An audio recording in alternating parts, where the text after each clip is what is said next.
लोगों को मुबारक हो, उनको आज ऐसा वजीर आला मिला है जो इस सूबे का नक्शा बदल देंगी। ऑपोजिशन इल्जाम लगा रही है कि उन्हें बंद कमरों में लॉक करके आप लोगों ने जो है वो करा दिए इलेक्शंस। उनके आंसू पोंछने के लिए मैं आपको ये टिश्यू दे देती हूँ, ले जाएं।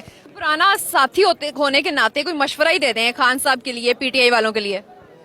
रब दा वास्ता है, हुंते सुधर जाओ। एक अरसा पीटीआई की सिपाही रही, आज मरियम नवाज का सीएम बनना सेलिब्रेट कर रही हैं, कैसा लग रहा है? आज हमें वो सीएम मिला है जो सिर्फ खाली खोखले वादे नहीं करता, वो जो करता है उसका रिजल्ट सामने आएगा। वो डिलीवरी ओरिएंटेड है, वो जो बात करती हैं वो करके दिखाएंगी, उनका कॉल और फेल एक है।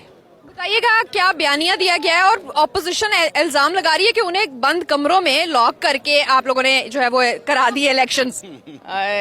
उनके आंसू पोंछने के लिए मैं आपको ये टिश्यू दे देती हूँ, ले जाएं। उन पूरी हमारी टीम